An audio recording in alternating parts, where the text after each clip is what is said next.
Hey, how's it going? It's Walsh here, sick as always. Welcome to episode 44, The Secrets of the Atlas League here on Ruthless SSF. So, my goal is very simple. I want to level up this character. I really want to see how far I could take Wave of Conviction of Charthus. And it's kind of nice just being an Elementalist. I don't really get to play it that often. There's just something so comforting about having all your golems with you. Also, eventually I will have a stone golem. I'm just using this one right now while I have mana issues. But the mana issues will be solved later on.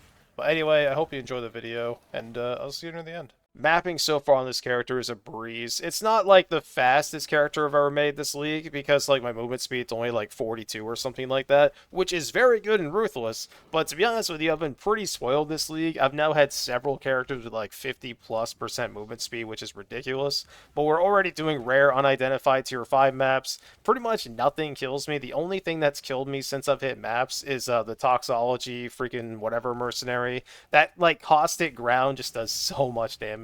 But anyway, we hit level 70. So I can switch over to my Dawnbreaker now and Herald of Purity. My Hatred is level 21, which I totally forgot, so I can't use that until level 72. But that's fine. I'm also going to get my cast when damage taken set up, and hopefully everything is going to feel even better. Yeah, this character is absolutely ridiculous. I'm going to get even tankier than I am right now, but already I just stand in front of everything and everything just kind of dies. And anything that doesn't die just deals no damage to me. I don't want to get like ahead of myself because obviously, this is only a tier 5 map. Granted, I'm only level 70, but still, it's only a tier 5 map. But it would be pretty nice if I could finally just make some insanely tanky build.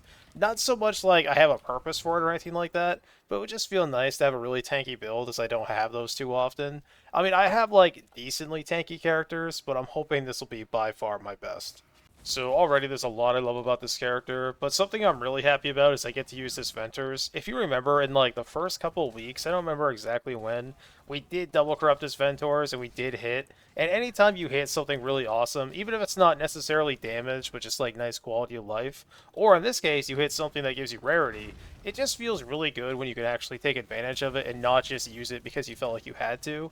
So we're farming with, what do we have, like 61 rarity, and that's all coming from this ring. And on top of that, so my original plan was not going to have Herald of Purity, but I mean, if you can get a free Herald, you might as well.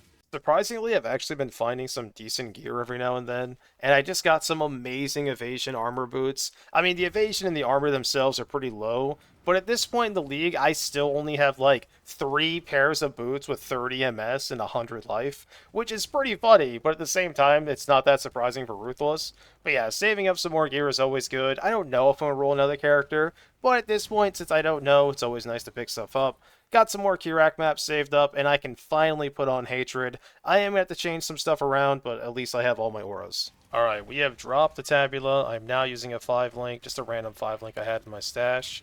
And on top of that, we have Hatred now, which is awesome. I've also switched from the, what was it, Ice Golem? Yeah, switched from the Ice Golem to the Lightning Golem. So I don't really need the crit because I hit so often. And I'm just doing Elemental Overload anyway, so like 7% or whatever I have is more than enough. And on top of that, the Lightning Golem mana regen just saves me so much hassle. I don't even have to like spec into regen like at all. The only thing with this character, like, I'm a little concerned how often I'm going to get Phantasms during, like, Pinnacle boss fights. It's a little early to be worried about that, but I'm definitely keeping it in mind. But other than that, the only real upgrades I need on this character is just to get some gem levels, get my character leveled up, and of course get my Uber Lab, and then I'm going to be insanely defensive. I got a Lens Temple, and I decided I was going to double corrupt my Double Strike, and the reason I want to do that is if it actually hits 21, it might just give me the motivation I need to go back to that character this league. And it died, of course. I mean, it kind of makes sense. I deleted the perfect body armor I had for it, so it makes sense that would die. And we got trash from the swap, what do you expect? And funny enough, during the temple we actually got another Alva Scarab, which has happened like twice this league, which is kind of weird. I mean, obviously there's nothing preventing it from happening, but I don't know, it just kind of feels weird. But I finally, after 9 weeks, got a Singularity, and it kind of feels bad that we're probably not going to use it, but whatever. Got some more pretty good boots, and as you can see right here, I can just like tank so much stuff. So many of my other characters would have just died right there. Block is so good. I honestly think, though, that eventually the dream would be to get a really nice, like, influence shield that has life gain on block. Maybe not, though. Maybe it just wouldn't be worth it because you lose so much block chance. But maybe, I'll keep it in mind.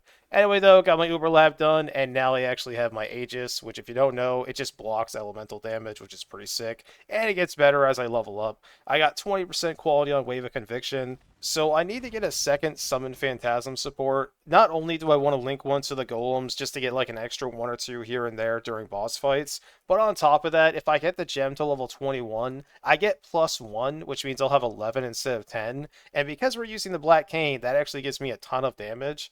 We hit level 80, and I don't know if this is my fastest, but easily one of the fastest characters this league I've hit 80 on. Took us 8 hours and 41 minutes, which is pretty good. I got a god tier temple. It had everything: double corrupt, a lens, ghost, tempest, a swap. And you know what happened? Do you know what happened? After all this time, we have not had an instance crash, and on this temple, this perfect temple, we get instance crash, and I lose all of it. And you know what? That is pretty sad. Well, that amazing temple that I was really excited to run, it is just gone. The servers died, and then I couldn't get back to my hideout, and the portals are just not here. Well, I guess it's time to take a break. So, I'm here to tell you this is the final episode of the Mercenary series. I have to tell you, I had an amazing time, and at the end of this video, I'm going to go over all the different characters we played. But first, in total, we did 1,285 red maps, 490 yellow, and 393 white maps.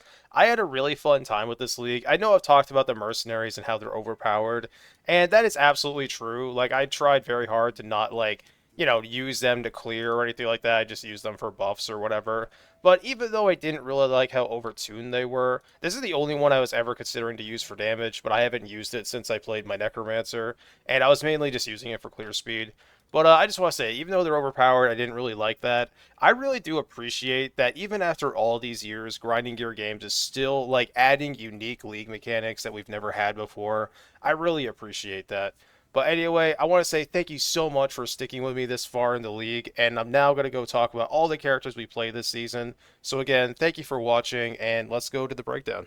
So if you remember, 9 weeks ago, we randomized Juggernaut, and my entire plan for this character was to go to my first lab, transfigure a red gem, and I was going to play, no matter what, at least one of those 3 gems. Unfortunately, we hit Volcanic Fissure of Snaking, which is a really overpowered gem, so I tried to play it in kind of like a janky way, and the character was basically unkillable, but we did no damage. And overall, I had a good time with it, but I definitely need to roll Juggernaut again to play something else. But yeah, it was a really good league starter. We got through everything no problem. Even like the drowning, or sorry, not the drowning phase, but the mud phase for the Eater of World mini boss, we could just like walk through the sludge and not die, which was pretty amazing. So I'm not going to talk about every single character I played this league, but I do want to go over the ones that really like impacted me, the ones I really enjoyed or I learned something new with. And I want to say right now, Cyclone of Tumult is actually pretty damn good. I'm really impressed with how this skill felt, and playing it as a champion was a really good time. Now, obviously, I would definitely recommend First to Strike, Last to Fall for the majority of people because it makes mapping so much better. But, like, I just couldn't pass up the really nice, armor and attack speed. The evasion helps a little bit, but we were Iron Reflexes, so it wasn't doing as much. But anyway, the character was really fun. I really enjoyed it. It did quite a bit of damage, to be honest with you. I mean, my weapon was like a 600-ish DPS axe, so it wasn't, like, top end or anything like that. But I had a great time. If you've never played Cyclone of Tumult, I highly recommend trying it. Alright, it is time to talk about the Dual Striker, and we almost came back to this, like, character. One second, let me find it here. We almost came back to it. If you saw, like, last video, I did try to double corrupt this. And I told myself if it hit 21, I was going to refire up this character just to try it. But every attempt we made with Alva failed. And then, like you saw, we finally got another, well, finally, it wasn't that long. We got another double corrupt temple that was also just a perfect temple. And then the game crashed, the instance was lost, and I was like, you know what, this is a sign to end. But anyway, this character is freaking sweet, man. If you've never done Frost Breath and Ichimonji together, it is pretty hilarious, and now it's even better than it ever could have been before, because we have two ridiculous runes. This one gives you 10% more attack speed with your offhand, and this one gives you 15% mana reservation efficiency with no downside. Sorry, I had to sneeze. But yeah, like I was saying, the two runes, the attack speed is ridiculous, but on top of that, we also get 15% increased reservation efficiency with no downside, because Ichimonji does not let our buffs affect anybody else, so there's literally no downside. It's just 15 reservation for one skill point, which is ridiculous. I love this character. I think playing it as a Slayer, I'm not saying it's like the best, because I think technically the best would be like Berserker, but playing it as a Slayer is just so comfortable and I really enjoy it.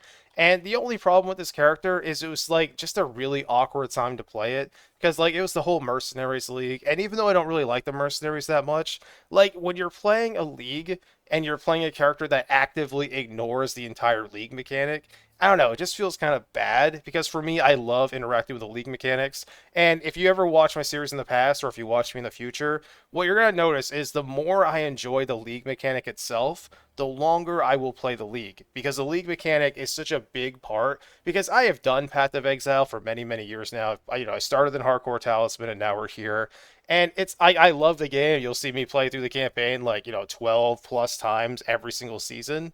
But if the league mechanic doesn't pull me, then I don't stay very long. But I did stay for quite a while with this one because the endgame was pretty good and the mercenaries were unique enough. But yeah, this build is awesome. I kind of don't want to go too much in depth on it because I do want to play it again in the future. And now that King's March is core, we always have access to these runes, which is a huge upgrade. Next up, we have our Pathfinder, and I'm going to tell you right now, Pathfinder is sweet. My god, do I love Scourge Arrow Menace. I'm not really sure I would love this if I was playing like a Deadeye or something like that, but on Pathfinder it just feels so good. Having the infinite flask is pretty ridiculous. Now, I say infinite, but it's Ruthless, so it's not infinite, it's more like 90+% uptime. When you're mapping, it's 100%, but when you're against a boss, like one that lives for more than 10 seconds, it's like you'll have your flask up for like 90-95% of the time. And yeah, I mean, I didn't even like do my Uber Lab on this character, which is pretty funny, but the Uber Lab doesn't really do a lot for this build. If you were going to do this on Ruthless, I would recommend not taking Master Surgeon unless you have a perfect life flask. I would just take 2 small nodes. It'll be way more impactful. This bow was ridiculous, and to be honest with you, the lab that you saw me lose, I was actually going to double corrupt this bow, or I was going to double corrupt the Mind Spiral. I was torn between those two. But yeah, I mean, you can't complain about this bow. It's obviously not perfect, but it's pretty damn good. If you really want nice, relaxing map farmer on Ruthless for anywhere between, tier 10, like at highest, I would say tier 12 if you have a really good bow. But I would say on average, this is like anywhere from white tier farming to tier 10 farming. Now, out of all the characters we play this league, I think the one that stood out to me the most was Stormburst. Not because it was the most powerful, but I actually found a setup using Stormburst, a channeling skill, that actually felt pretty damn good. This weapon was pretty nice, but obviously it's not perfect. You can get way better. But like my damage was pretty amazing. It was pretty awesome using a Blizzard Crown. And I love Replica Soul Tether. And the fact that we actually got the double corrupt and hit 2 relevant mods for a character is pretty sweet. Really glad we got to take advantage of that. The rest of my gear was pretty awkward. I mean, obviously the implicits on this are amazing, but wearing a pure evasion base as an Inquisitor is kind of awkward. Here's my tree. It is pretty, like, I don't want to say generic, but yeah, it's kind of generic. I love this character, though. It was so fun. And you know what's kind of awkward? So I really like that they changed lightning tendrils, but like I haven't played the third, like I've played the original and I've played the one that does the bigger shot or the bigger pulses, but I haven't done the one that doesn't do a bigger pulse. And we did roll that character this league, but like I don't know, it was kind of hard going. I shouldn't have done Stormburst first because they kind of felt like playing the exact same character, except Stormburst was way better, like way better, not even close. I'm not saying it's better than all lightning tendrils, maybe it is. But yeah, it was definitely better than that one version. But overall, this build was super fun. Highly recommend it. Really defensive. If you got some better gear, this character would be ridiculously tanky. Next up, we're going to talk about the Power Siphon Mind Trickster. This character was ridiculous. I mean, I've done like, Power Siphon when you're attacking by yourself. I almost said self-cast, but it's an attack. I've done that, where you just attack with a wand or whatever. but like I've never done it with Locust Mine. I'm gonna tell you right now, you probably already know this, but it's completely busted. It's absolutely ridiculous. I mean, you see this wand right here? I had a worse one than this, and we took down Uber Elder and Ruthless SSF. Now, we did have a Fury Valve, which made mapping a dream. I don't think it gave me that much damage, but yeah, Fury Valve was insane. Love this character. It's pretty funny that Dodra's tenure can just be your endgame gloves because there's no downside. Like, imagine it's like, yeah, you're giving up your glove slot for just 100% increased spell damage and nothing else. Pretty insane. The Dark Ray Vectors are really fun to use. I mean, we have like, I don't know, I think we have 7 or 8 in frenzy charges. I don't even know how many we have, but we have a lot.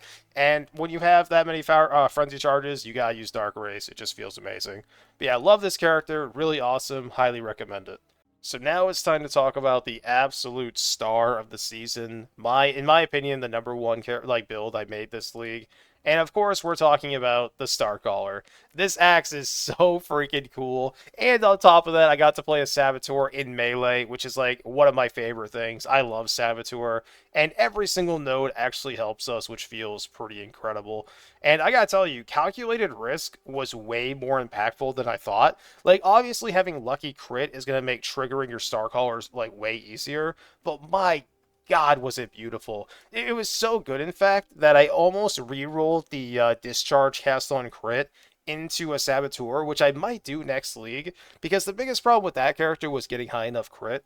But anyway, this character is freaking awesome. I'm not going to sit here and say, yeah, Saboteur is the number one way to play Starcaller. I'm not saying that, but if you're on Ruthless SSF and you have this axe, try it as a Sabo. It is so fun. This build is ridiculous. I think this build is the most bench league character I have ever played in my life. Now, what I mean by that is like you just walk through maps, you don't think about it, you just hold your attack and you just kill everything. Everything dies. I rarely die myself, except for like really rippy maps or tier 17s, which I can't do obviously.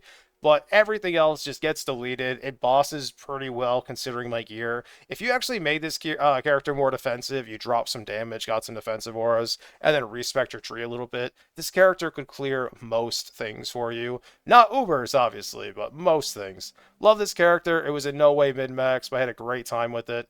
And another thing too, you would like, if you were playing in like a more, I don't know, currency-rich environment, I would say you don't want to use From Sorrow, but that's pretty much the only option I had. But anyway, this build was 10 out of 10. Absolutely loved it. So let's talk about our final character of the league. We are playing, of course, Wave of Conviction of Charthus as an Elementalist. You can see I still haven't logged in from when I lost that temple. That was pretty rough. And I want to be honest with you, I got off, didn't get back on until this morning. And I was like, you know what? I think that was a really good place just to end the league. Because this league was pretty funny, and it was kind of weird, and I think that's a good way to end it. But anyway, this character was awesome. The Black Cane is easily in my top 5 favorite uniques. Phantasmal Might is so fun. I love it. And I'm going to tell you right now, Black Cane may or may not be the best weapon for this, but it's definitely the most fun. And the rest of my gear, you know, I didn't even get to use my 5-link that I spent so much time getting the implicits for. But whatever, you know, this would have been sick. I mean, my armor is what? 4K? Like, I don't know, man. It would have been pretty nice. This character pretty much never dies. Ah, sorry, these sneezes. I apologize. But yeah, playing as an Elementalist, really fun character. We got our Uber Lab done. We always shock. Our golems come back to life. We have the Aegis, and of course, we have the extra exposure. Now, I didn't have the perfect implicit. You want the one where you could just, you know, inflict fire exposure all the time. Well, I just couldn't get it. It is what it is. That's just Ruthless life for you.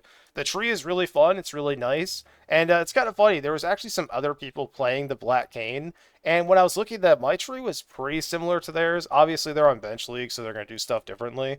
But I think it's pretty, like, obvious what you should do with this character. Like, no matter where you are in the tree, I wouldn't play Wave of Conviction if you weren't doing Avatar of Fire, just because, like, 250% added effectiveness is amazing, and there's just so much you can do with Avatar of Fire. I was going to take this just to get +2 all res. I was even thinking about putting my Jewel here and going for Frenzy Charges, but, like, it would be, like, 7 or 8 points to do that, so I was like, nah, that's not worth it. But yeah, the tree was awesome. I love this build. Even without my auras, we have a pretty good block chance, 47-54. The damage was really incredible. My gem was only level 17. Really recommend it. I don't know if we're ever going to get to play Wave of Conviction of Charthus again. We don't know if it's going to, like, they're going to add the gems to core or whatever. But if they don't, like, that's enough reason for you to, I would recommend you try it. Because if you never get to play this skill, that would kind of suck.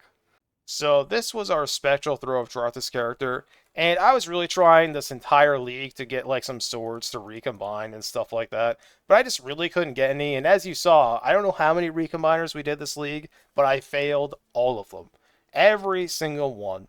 And I was working on a secret project of double corrupting mind spirals. I wasn't even showing you on stream. Or on stream on the videos. I actually double corrupted 4 of them, and 3 of them poofed, and 1 of them turned into a rare. And the reason I didn't want to show you is because if you know me, you know I love mana stacking. And I was like, if I show me double corrupting the helmets, people are gonna immediately think, oh, it's just gonna be lightning tendrils. But it wasn't going to be. It was going to be some trash, and I was really excited to play it, but we never got it. It really needs some specific, like, implicits, or it won't work. But anyway, that's another project for next league.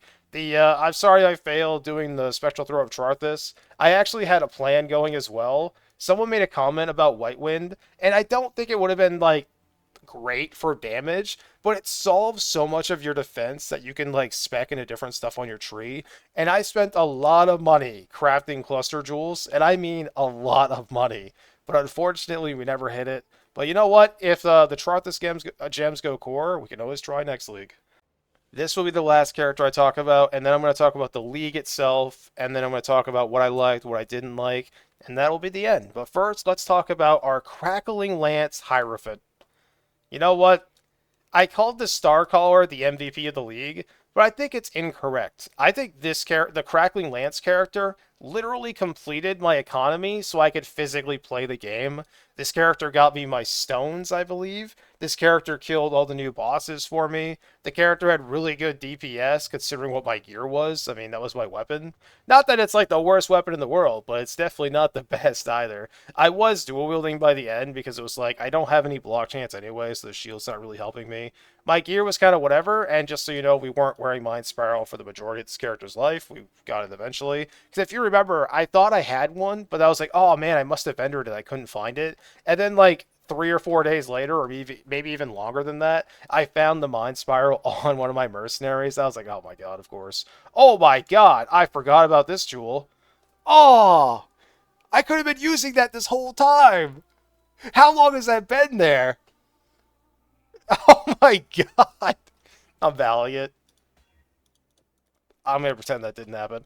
Alright, so yeah, there was never a jewel there. Yeah, this character was amazing. It funded my economy. I got to do some recoup stuff, which I pretty much never get to do. I loved it. Crackling Lance of... Uh-oh. I don't remember which one it was. It was crack something. Nope. Wait, were we just doing normal Crackling Lance? Oh my god, we were. This whole time I was thinking, oh yeah, we were doing the Transfigured. But no, we were just doing the vanilla Crackling Lance. Well, I'm going to tell you right now, it was pretty damn good. I liked it. It was pretty powerful. And in terms of league starters, it was pretty nice. I would highly recommend it. But anyway, yeah, this character was definitely one of the MVPs, easily top 3 that funded my entire league. Really also happy to say that we killed Maven. We got all 4 Watchstones. I kind of got distracted by rerolls. This is probably the least amount of invitations I've ever done. But I don't really mind. It was pretty awesome. In total, we got 122 out of 132. We were missing 5 unique maps that we never got, but that's just ruthless. Sorry, my voice is dying here. But yeah, our economy, even though the numbers are small, I have to say I'm pretty proud because I spent my money constantly the entire league. I never felt like I was being inefficient with my resources. I was definitely inefficient in other ways, but overall, I think I did a pretty good job. Also, I will not be league starting with Harbingers on my tree. Remember, it was just an experiment. We never thought it was going to be amazing. Also, I have to just do this real quick. Alright, you never know. You never know, okay? If that's 6 link, that'd be really awkward because I'd want to play more. But anyway, Orbit Horizons are way better. I'd say after you have your first 2 Watchstones and you have a couple of spare points, I would spend at most 3 points to get this. Or sorry, at minimum 3 points to get this. And at most, I don't know if, like, the argument is between First Wave and Unspeakable Offensive, and I think Offensive is better unless you're going all in. If you're taking all 3 clusters, then yeah, sure, that makes sense. But if you're only taking 2, I would take this over this. But yeah, Harbingers are really good. I love the changes to Kirak. I guess we're talking about the Atlas tree now. Why not? But yeah, I love the changes to Kirak. You don't have to just go up here every single league anymore. Now, granted, that wasn't the only strategy. There was definitely other ones. But like, it was really efficient. You just go up here, and you're just golden. I love the new change to the tree. I like that Kirak is now like an assistant. He definitely helps your progress, but it's not like if you're not doing Kirak, you're just completely screwing yourself. Which, granted, that's still sort of true because Kirak is still incredible. But, like, I don't know, it's just not as required as it used to be. Now you can experiment with more strategies. And while we're here, let's talk about some of the league mechanics as of right now. I think we can all agree that Expedition definitely needs a buff. I like don't even remember what this mechanic does. It's just garbage, complete waste of your time. Unless you're playing like some kind of ward character, which I don't know how you're doing that, but I respect you for trying. But yeah, Calgar is terrible. Please buff it. I absolutely love the nodes for King's March. I love the whole idea of like, sure, you can get crops whenever you want, but ore is very rare, and if you want to get more ore, you have to give up stuff. Now, if you're like me and you don't like Delve, it's not a huge like sacrifice, but even for me, like it was kind of hard to run this node very often because even though I hate Delve, you cannot deny that if you have a character that is tanky and once you get past like level 85 or level 90 or whatever, the best way to get XP is delving. It's so smooth. Well, maybe not the best if you're at the point where you have like infinite like alking tier 16s or whatever, but like it's just ridiculous XP. There's not much that competes with it. But yeah, love the change. I love how they balance this out. I already talked about how I would balance King's March in the last video, but just to reiterate, I think they should either reduce the amount of ships we have to like 2. I think 1 is like too few because then the mechanic just becomes kind of annoying. I think 2 is a good number, or do both. Or I think the minimum travel distance should be like 4 hours. But yeah, overall, King's March, great core asset to the game. I love that runes are a part of the game. I love that you can get generic currency pretty easily. Because, like, and it's not even in the beginning. Because if you saw from, like, even my experience here, my first, like, 10 ships, I got, like, 1 alk. So it wasn't like I was swimming in currency. But I like that it's kind of just something that's always going on. So you can wake up in the morning or come back at night and be like, oh, I have some boats. I don't know, it just makes me happy. So I know we touched on them a little bit, but let's talk about mercenaries. So overall, this league mechanic was really fun. I had a good time. It was kind of cool seeing the random mercenaries. You go up and you could see what piece of gear you want to steal or steal stuff from their pocket. I don't know, it's just kind of a nice vibe. The only problem I had was just how overpowered they were as companions. Like, completely busted. Like, a couple of people I know that can't even really kill Shaper in Ruthless SSF. And by the way, it's not a diss. Killing any boss in Ruthless SSF as a non-meta character is a lot more difficult than you think. But then this league, they killed all the bosses, Shaper, Cyrus, they did Uber Elder, they killed Maven. They even did the Feared this league. And they, like I said, they usually don't even kill Shaper. And all they did was just watch as their mercenary deleted the game for them. And they quit quite a while ago. Usually they stay way longer than me. Like, the only person I know that plays Ruthless, like, that long besides, like, Cal or something, is him. He plays for a very long time. This is the fastest I've ever seen him quit. The second fastest time I ever saw was during Explodey Totem League. And honestly, Explodey Totem, I used to say, like, for this video, like, earlier on this season, that one was way easy, like, more overpowered. I think Explodey Totem, the biggest overpowered thing about it, was it was so stupidly easy to get going. Like, it was so easy to get the modifier, and that's basically all you needed to be stronger than, like, 70% of the builds in the game. For mercenaries, you do have to do a lot more work, but I think overall, I don't know which one is more overpowered. I kind of don't want to say. I have to look at them side by side. But I would say it's very close. Mercenaries are ridiculous. They can do anything from like god tier map clearing, just like map speed, or they can buff you to be a god, or they can just solo the entire game for you. And that's the main reason I didn't like the mechanic that much. I really hope they don't go core. That lantern is so annoying. I really hope they don't go core. But at the same time, I'm really glad that GGG keeps branching out and trying new things, because I'm not mad that we had it. I just hope that they don't go core. Anyway, overall, I had an amazing time. I want to say thank you to everyone that stuck with me for this long. I really hope you enjoyed this season. I can't. At this point, I'm going to say I'm not expecting on doing a private league. If they announce like there's going to be a delay for the next league, I probably will. Because honestly, if I will say this, if we do a private league, we are not having mercenaries. I'm telling you that right now. That's probably like already obvious. People probably already assume that. But yeah, if they extend the league or whatever, then I'm definitely going to do a private league. But if not, we'll see. Maybe after like 2 or 3 weeks, I'll be like, man, I really kind of want to play a couple of weeks. But at that point, it won't be like a full league like it was for Lost Ascendants. It'll just be a couple weeks. But anyway, again, thank you so much for watching this season. Thank you for the people that liked and commented and the subscribed. I don't know. I feel kind of bad ending the league at this point, but I don't want to force it when I'm not actually enjoying it. So this is the end of the league for me. Thank you again. I know I said it like 8 times, and I'll see you next season.